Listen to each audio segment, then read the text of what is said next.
The next major flashpoint in Ukraine is expected soon, with Ukraine's counteroffensive now not far from Kherson, the first major city to fall to Russia days after the invasion and the only major Ukrainian city still under Russian occupation.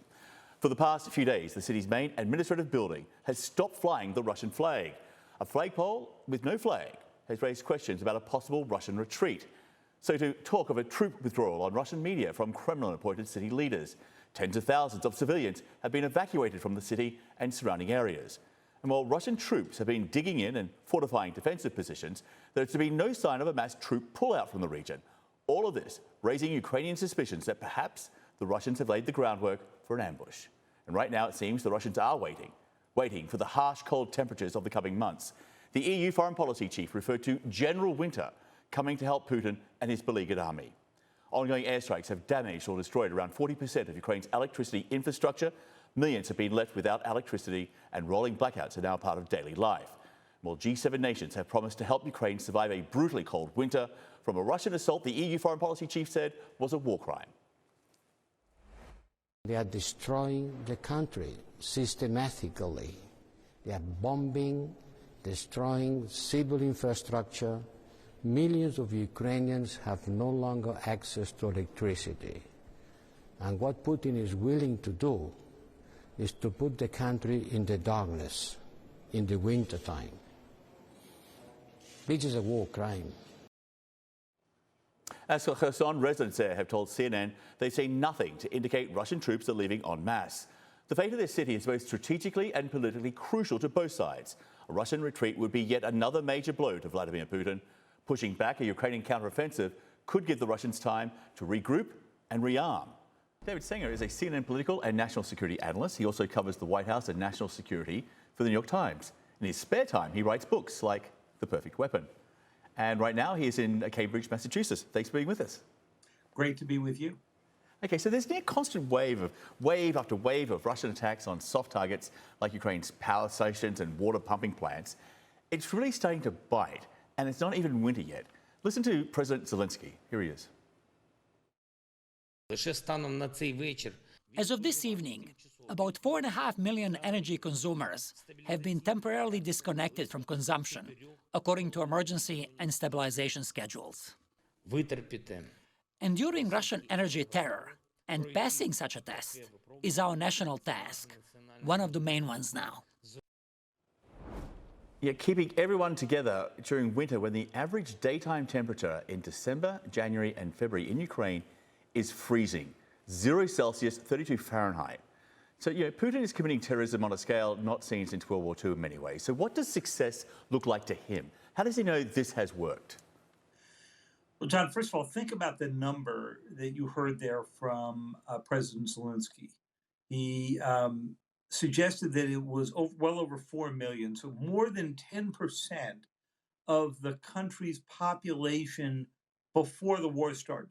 And we know that millions, of course, fled the country, went to Poland, went to Romania, went elsewhere. And so what it's telling you is that Putin is trying to start another flood of refugees into Europe during the winter. He's going to try to freeze out those who remain. This is a strategy for somebody who does not have a plan or a strategy for taking the country over. So it's purely freeze them out. A lot of people will die, elderly, young people, people who just get hypothermia. I've been in Ukraine during the winter. It is, as you say, pretty bloody cold. And this is the strategy of somebody who is, as Zelensky said, decided to conduct a terror campaign that fits atop the military campaign. Yeah, it is shameless, it is brutal, it's cowardly, everything and then some. And with winter coming, Ukraine's government has urged those Ukrainians who fled, the millions who fled, actually to stay outside the country, to stay put where they are. And there are a lot of Ukrainians who are now refugees. Here's the UN High Commissioner for Refugees. The Russian invasion of Ukraine has driven the fastest and largest displacement witnessed in decades.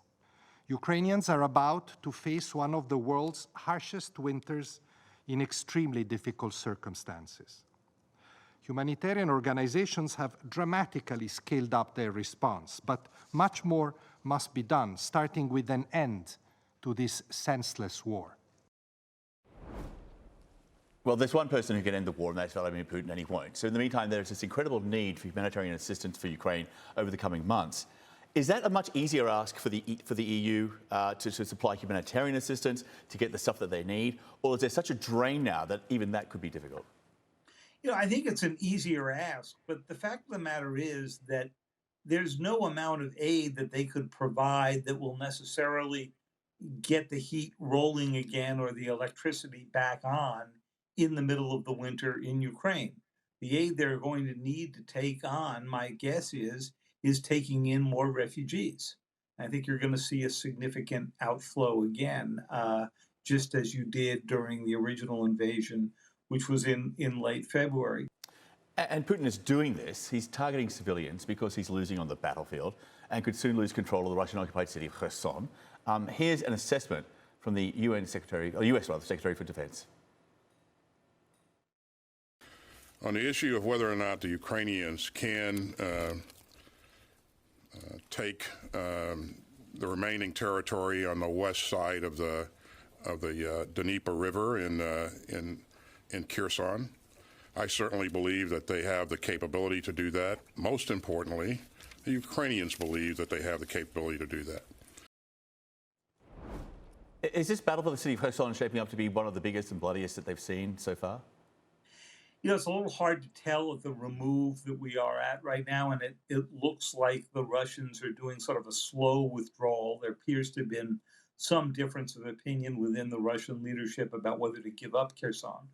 The withdrawal that we're seeing looks like it's to the other side of the river, but that doesn't mean that Russian forces would disappear from the region entirely. But, you know, we're caught in the same paradox that you and I discussed a few nights ago, John, which is the worse the Russians do on the battlefield, the more they are tempted either to turn to terror techniques like the ones we've been discussing, targeting the infrastructure, turn to cyber, or perhaps turn to nuclear, the issue that we were worried about so much a few weeks ago when Russian officials were calling their American and European counterparts and charging that the Ukrainians were about to set off a dirty bomb. So that's the situation we find ourselves in the winter. It's hard to sort of believe that we're going to see serious negotiations this winter because Zelensky has been pretty clear that he's winning and doesn't see a need to reach an agreement that would allow the Russians to hold territory.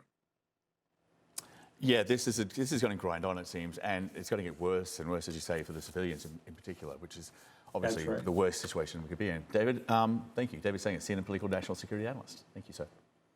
Great to be with you.